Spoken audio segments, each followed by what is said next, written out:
आज हम सीखेंगे आर्टिकल्स। आर्टिकल्स क्या होता है? देखिए मैं आपको समझाता हूँ। आर्टिकल्स जो है ये एक तरह का डिटर्मिनर्स है। ये डिटर्मिनर्स क्या होता है? आजकल की भाषा में अगर मैं आपको ऐसे समझाऊं कि ये एडजेक्टिव है, एडजेक्टिव का एक भाग डिटर्मिनर्स होता है।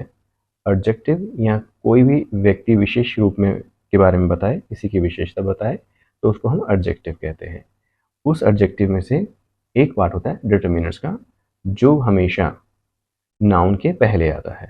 नाउन के पहले आता है, लेकिन जो एडजेक्टिव होता है वह नाउन के बाद भी आ सकता है।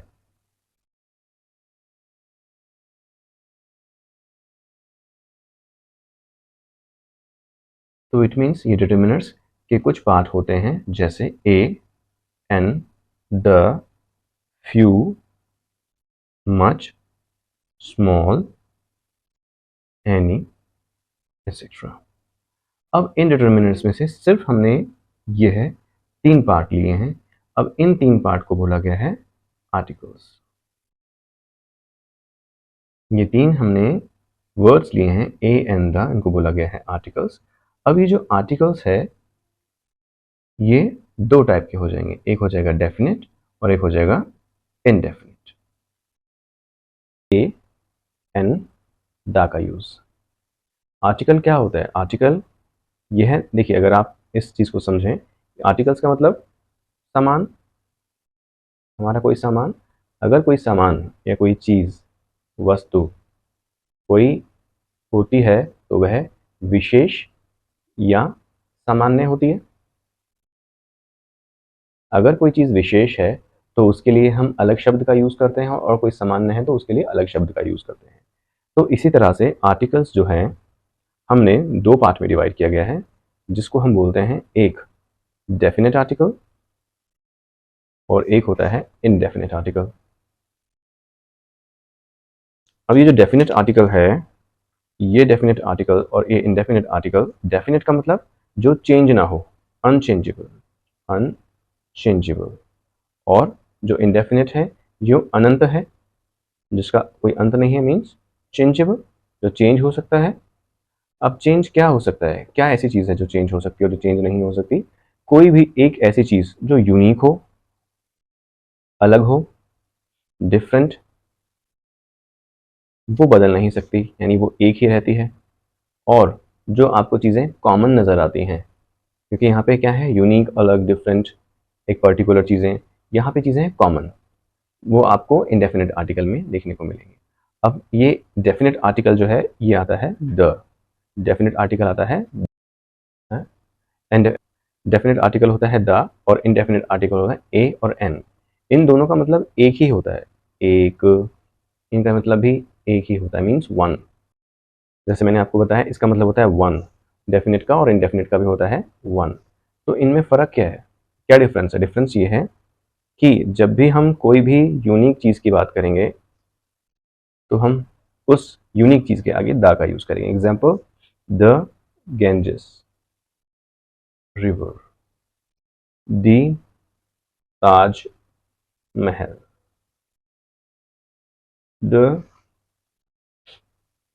द आगरा महल। ये क्या है? ये स्पेसिफिक है, यूनिक है, इनके जैसी कोई चीज़ नहीं है, इसलिए हमने इनको दा का इस्तेमाल किया, इसलिए हमने दा का इस्तेमाल किया है। और अगर ये कॉमन होती, जैसे आप देख लेंगे मेरे पास अभी एक पेन है, तो ये जो पेन है, ये जो पेन है ये कॉमन है, यानी ऐसा पेन हर जगह आपको मिल सकता है, कहीं पे भी मिल सकता है। जब वो कहीं पे भी मिल सकता है, कॉमन है, तो वो ए का यूज़ रहेगा उसमें।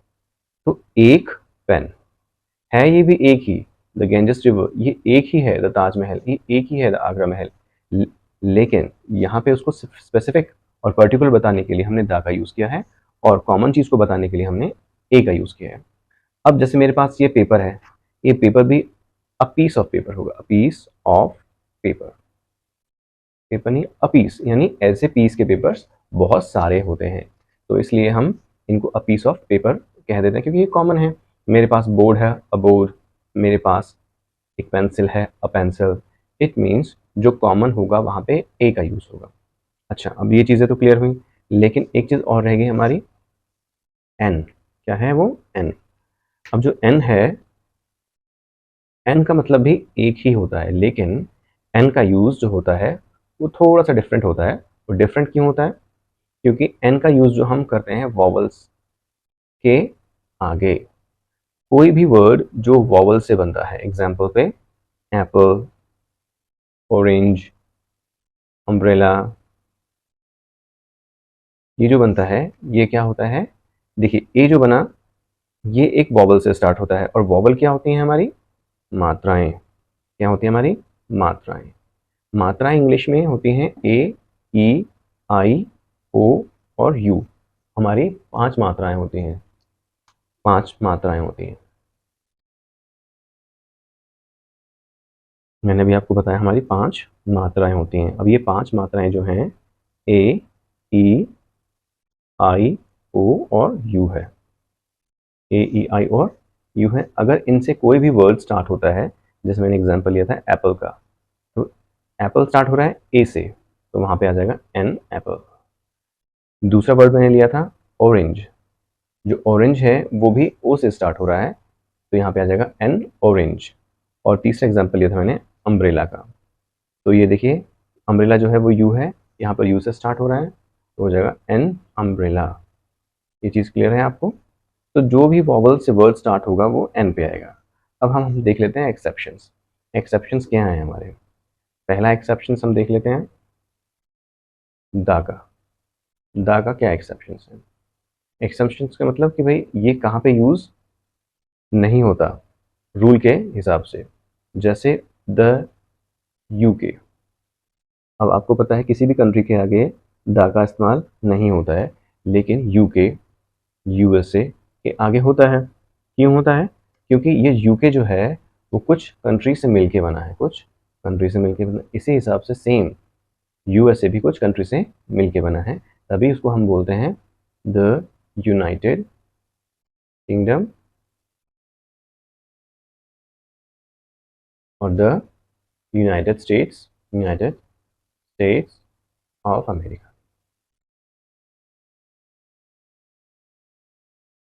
दूसरा जो एग्जांपल है, दूसरा जो एक्सेप्शन है वो ये है कि अगर ए, मैं ए का यूज़ कहाँ पे नहीं करूँगा? जहाँ पे ए मान लीजिए a cat is running on the floor, the cat is fat. अब देखिए यहाँ पे ए का यूज़ हुआ था एक कैट के लिए, क्योंकि कैट क्या है? कॉमन है, कॉमन थिंग में आ रहा है, कॉमन चीज़ों में, कॉमन एनिमल में।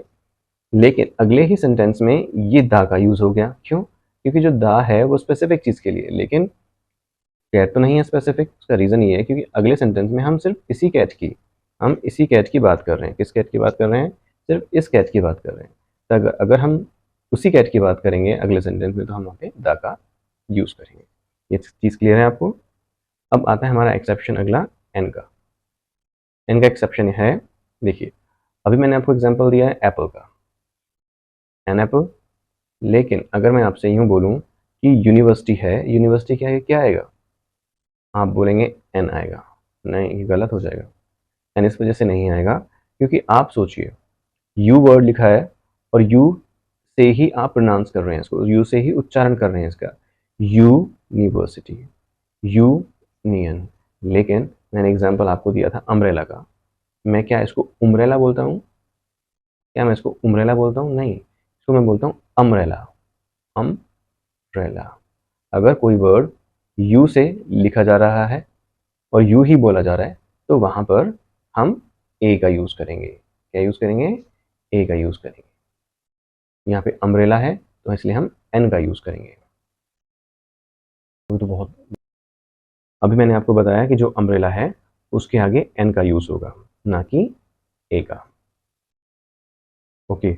अब जैसे है आइसक्रीम, तो आइस क्रीम होता है वो, आई, क्या होता है? आई। तो कुछ एक्सेप्शंस जो होते हैं, आई, आई है, आई से ही पढ़ा जा रहा है, तो उसके आगे एन आइसक्रीम नहीं होगा। इससे होता है आइडिया, आइडिया, इसके आगे एन आइडिया का यूज़ होगा। ठीक है, तो यही हमारा एक्सेप्शन से। अब हम नेक्स्ट क्लास में देखेंगे correct use of a and an, और कुछ स्पेसिफिक यूज भी हैं जो हैं ए और एन के ही, तो हम नेक्स्ट क्लास में कवर करेंगे। नेक्स्ट क्लास में हम कवर करेंगे correct use of a and specific use of a and an. और जो मैंने आपको आज समझाया है उसको रिवाइज कीजिए ताकि आपको चीज़ें और अच्छे से समझ में आए। नेक्स्ट क्लास में हम इनका यूज सीखेंगे। तब तक मिलते हैं। Thank you for watching Gannu classes.